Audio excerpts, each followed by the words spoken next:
Bismillahirrahmanirrahim. Barlıq əmr sana Cənab-ı Allah'a bolsun. Şundaqla Peyğəmbərimizə, ail tağabı atlarına və onunğa taki qiyamətkiçə əgəşkənlərə durud salamlar bolsun. Birinci, Müslüman kişiyə bankada pul qoyub cəzanı qilish, ösüm beriş və elish haramdır. Allah Taala bundaq degan. Cəzanı yeydiganlar qiyamətdə saranglıqdan şeytan soqub etgan odamlardekla qopudu. Bu ularning elim setim cezaniga o'xshash deganligidandir. Allah elim setimni halol qilib, jazoni harom qildi. Shunga kimki Parvardigori tarafidan vaz nasihat kelgandan keyin bo'ldi qilsa, burun olg'ini o'zining bo'ladi. Uning ishi Allohga qoladi. Kimki jazoni qilishga qaytadi ekan, ana shular do'zax ahli bo'lib, ular uningda mangu qolg'uchilardir. Ey iman aytqanlar, Allohdan qo'rqinglar. Agar mo'min bo'lsanglar, qilib qolgan o'simni olmanglar. Agar undaq qilmasanglar, Alloh va uning rasuli tarafidan e'lon qilingan bir jangga duchor bo'lganliklarini bilinglar. Agar tavba qilsanglar, sarmoyanglar sizlarningdir. Zulmni qilmaysizlar, zulmga uchirmaysizlar. Agar qarzdorning qo'li qisqa bo'lsa, uning holi yaxshilang'uchi kutinglar. Agar haqiqatni yaxshi bildigan bo'lsanglar, sadiqa qilib berayotganinglar sizlar uchun yaxshidir. Shundoq bir kundan qo'rqinglarki, u kunda sizlar Allohning dargohiga qaytarilasizlar. Ondan har kishi zulmga uchramasdan qilgan amallarining natijasi to'liq beriladi. Rasululloh sallallohu alayhi vasallam jazoni yeguvchiga va yegizguchiga la'nat qilgan. Yana bir hadisda Rasululloh sallallohu alayhi vasallam jazoni yegizguchiga, uni yozg'uchiga va uningga guvohchi bo'lgan ikki shohidga la'nat qilgan va ular barobar degan. Shunaqla qaysi shaklda bo'lsin, jazoni muomalasiga hamkorlashishmi, gunohga hamkorlashganlik jihatdan harom bo'ladi. Ikkinchi, Islom bankisi topilmagan joyda musulmon kishi o'sim elish maqsadida emas, pulini saqlash, soya qilib o'tmaslik uchun yoki tijorat pul yo'llash qatorliq ehtiyojlar uchun o'simlik bankida pul omonat qo'ygan bo'lsa, bu omonatga o'sim chiqqan bo'lsa, bu o'simni bankaga tashlab qo'ymay qo'liga olib olishi lozim. Chunki tegini surishti qilib aytganda, bu o'sim pulining asli egasi banka emas, balki bu bankada omonat qo'yguchilarning mol-mulkining bir qismi yoki bankadan qarz olg'uchilarning bankaga to'lagan o'sim pulidir. Bankalar bu masalada shaxslarga o'xshamaydi. Chunki banka o'simlarni o'z yonidan bermaydi, balki uni boshqa xaridorlardan harom yo'l bilan olgan bo'ladi. Shunga banka bu pulning haqiqiy egasi bo'lmag'achqa, bu pulni bankaga qaytarishga bo'lmaydi. Demak, bu pul egasi noma'lum puldir. Bu pullarni tashlab qo'yish bankaning qilmishlariga yordamlashganlik bo'ladi. O'z vaqtida Imom Navaviy harom pul haqida mundoq degan. Chunki bu molni buzib o'tish va dengizga tashlab o'tish joiz bo'lmaydi. Bundoq bo'ladi ekan, musulmonlarning umumiy manfaati uchun sarf qilishdan boshqa xarjlaydigan o'rin qolmagan bo'ladi. O'simni bankaga tashlab qo'ymay elib olish foydalanish maqsadida emas, balki elib musulmonlar manfaatiga sarf qilib o'tish uchun bo'ladi. Bu sarf qilib o'tish sadiqa qilish emas, o'sim puldan qutulishdan iborat. 3. Qo'liga olgan o'simni o'zi xarjlamay, uni faqir miskinlarga, shundaqla boshqa musulmonlarning turli umum manfaat uchun sarf qilib o'tishi lozim. Bu sarf qilishdan sadiqa qilganning savobi bo'lmaydi. Chunki Alloh pokdir, faqat pokni qabul qiladi. Bu qilg'ini faqat harom moldan qutulish, qilgan jazonisini yuyish, tavbasini tamomlash uchundir. Bu jihatdan olib aytsak, niyati to'g'ri bo'lgan ahvolda savobga erishishimi umid qilinadi. Chunki bu harom moldan qutulib o'zini pok tutish, tavbasini tamomlashdan iborat yaxshi ishdir. Buningga asosan o'simni to'y, sovg'at qatorliq ishlarga, shundaqla o'zi yenidan chiqim qilish kerak bo'lgan chiqimlarga ishlatishga bo'lmaydi.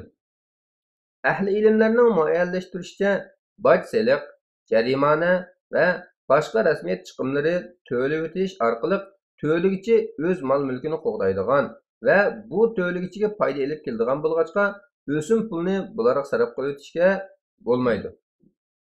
o'sim pulni masjid selish va tuzashga sarf qilsa bo'lamdi degan masalada hozirgi olimlarning qarashlari o'xshash emas. Masalan, imom Qaradaviy, shayx ibn Jibrin, doktor Ahmad Ajji-Kurdi va Arab birlashim xalifaligi Avqof va islom ishlari hay'ati bo'ladi deb fatvo bergan. Kuvayt fatvo organi doktor Ali Qaradag'iy qatorliqlar masjidga ishlatishga bo'lmaydi deb qaragan. 4. O'simni faqir miskinlar elib ishlatsa, bu ularga halol bo'ladi. Harom bo'lmaydi. Chunki bu pulning maynat haromligi uni o'sim shaklida qo'lga kirgizib, nahaq ega bo'lib olgan kishiga qarata bo'ladi. Ammo faqir miskinlar bo'lsa, uni o'sim yo'li orqali emas, balki Alloh muvofiq qilgan yo'l orqali olgan bo'ladi. Qasim Aisha radhiyallohu anhadan rivoyat qiladi-ki, Bariraga go'sht sovuq qilinibdi. Rasululloh sallallohu alayhi vasallamga bu degan Bariraga qilingan sadiqa deyilganda, Rasululloh bu uningga sadiqa, bizga hadiyadir dedi. Demak, Rasululloh sallallohu alayhi vasallamga sadiqa halol bo'lmaydigan turuqliq ega bo'lish sababi o'xshash bo'lmaganligi uchun bu go'sht Rasulullohga nisbatan sadiqa hisoblanmagan. Bu bir xil nisbiylik bo'lib, Rasululloh sallallohu alayhi vasallam o'zi yemagan bir qo'y go'shini asirlarga berib o'tishga buyurgan. Bir hadisda egisining ijozatisiz bo'g'izlangan bir qo'yni Rasululloh sallallohu alayhi vasallam o'zi yoki sahobalar yemay bo'g'izlagan ayolga uni asirlarga yegizib o'ting deb buyurgan. Qiyos jihatdanmi bankadan kirgan o'simni asli egisi noma'lum bo'lg'achqa egisiga qaytarish mumkin bo'lmag'achqa bu o'sim yo'ldan tepib olgan egisi bilinmagan pulga o'xshaydi. Bu harom pulni qo'ldan chiqarib faqir miskinlarga berib o'tish berguchiga nisbatan emas, faqirga nisbatan sadiqa hisoblanadi. Chunki harom moldan tavba qilguvchi bu pulni faqir miskinlarga berib o'tish orqali tavbasining qabul bo'lishini ko'zlaydi. Savob yoki ajr ko'zlamaydi. Demak, bu pulni qo'ldan chiqarib o'tish tavbasining to'liqlamasi va sharti hisoblanadi. İmam Navaviy İmam G'azzoliydan bundoq naql qiladi. Uni harom pulni faqirga bersa, u faqirga harom bo'lmaydi, balki halol, pak bo'ladi. Ondan İmam Navaviy bundoq deydi. G'azzoliy mushu tarmoq masalada degan mushu so'zni Shafiiy mazhabimizdagi boshqa ustozlarimizmi degan. Haqiqatda bu masala shular aytgandekdir. G'azzoliy bu qarashni Muaviya ibn Abi Sufyan radhiyallohu anhuma va undan boshqa salaflardan naql qilgan. Yana Ahmad ibn Hanbal va Al-Haris al-Muhasibi qatorliq taqvodorlardanmi naql qilingandir. İmam İbn Taymiyya bundoq deydi. Egisi noma'lum, tartiblangan, ariyatga ilingan, amonat qo'yilgan, kishilarning o'g'ri bo'langchilarning qo'lidan tartiblangan mol-mulki yoki kishilarning mol-mulkidan tashlab o'tilganlari bularning hammasi sadiqa qilinadi va musulmonlarning manfaati uchun sarf qilinadi. İmam Qurtubiy bundoq deydi. Qo'lidagi harom molning egisini tepishdan umidsizlansa, uni ashu egisining o'rnida sadiqa qilib o'tadi. Agar boshqalarga salgan zulmi ig'ir bo'lib, butun qo'lidagi mol-mulk zulmdan kelgan bo'lib, ko'p bo'lganlikdan uni to'lab bo'lolmaydiganligini bilsa, uning tavba qilishi qo'lidagi butun iqtisodni ya miskinlarga, ya musulmonlarning manfaatiga sarf qilib o'tishdir. Ammo muayyan bir shaxs bilan jazoni qilgan bo'lsa, uningdan o'simni qo'lga olsa bo'lmaydi. Chunki bu uning milini nahaq elishdan iborat. Rasululloh sallallohu alayhi vasallam zamonidagi jazoni mushu shaxsiy muomala turiga kiradigan bo'lg'achqa, Janobi Alloh sarmoyini elib, o'simni olmay qo'yishga buyurgan. Alloh taolo bundoq degan. Agar tavba qilsanglar, sarmoyanglar sizlarningdir. Zulmni qilmaysizlar, zulmga uchirmaysizlar. Shunga shaxslar bilan banklar o'xshamaydi.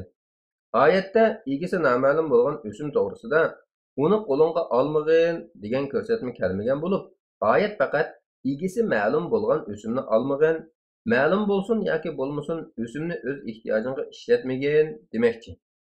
Bu jihatdan o'simni bankaga tashlab qo'ymay elish mazkur oyatga zid kelmaydi.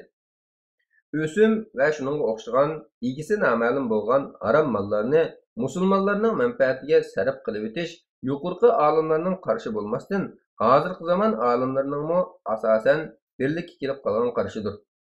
Shayx bin Baz rahmatullohi alayhi mundoq deydi: banka sana bergan o'simni banka qaytarib etmagin, o'zingmi yemagin, balki uni yaxshi ishlarga ishlatib etgin. Masalan, faqirlarga sadiq qilib o'tish, hojatxonalarni o'ngshash, qarzlarini to'layolmay qarzga bo'g'ilib qolganlarning qarzini to'lab o'tish. Shayx ibn Jibrinmi shundoq fatvo bergan. 1983 yili Kuvaytda ochilgan ikkinchi navbatlik Islom bankasi qurultiyi mundaq fatvo bergan. Qurultay musulmon mol-mulk egillariga oldi bilan mol-mulkni arab va islom elleridagi islom banklariga o'zlantirishni, ondan sirtiga o'zlantirishni tavsiya qiladi. Shundoq qilib bo'lg'icha orliqda erishgan o'sim, pul harom kasb hisoblanadi. Ular bu pulni qo'liga elib, musulmonlarning umum manfaatiga sarf qilib o'tib, buningdan qutulish kerak. Qo'ymaymi ehtiyoj qamdiladigan turuqliq mol-mulkni jazonixo'r banka va organlarda amonat qo'yishda davomlashish shar'iy jihatdan harom ish hisoblanadi. Xulosalaydigan bo'lsak, ehtiyoj bo'lmasimi o'simlik bankada pul qo'yish harom. Pul qo'ygan ahvolda chiqqan o'simni bankaga tashlab qo'yishmi harom. Chunki bu gunohga inqorlashganlik. O'simni olgandan keyin uni o'zi xajlab foydalanish harom. Chunki bu jazoni yegandan iborat cho'ng gunoh. Demak, olgan o'simni umum musulmonlarning manfaatiga sarf qilish lozim. Vallohu a'lam. Fatvoda doktor Abdulaziz rahmatulloh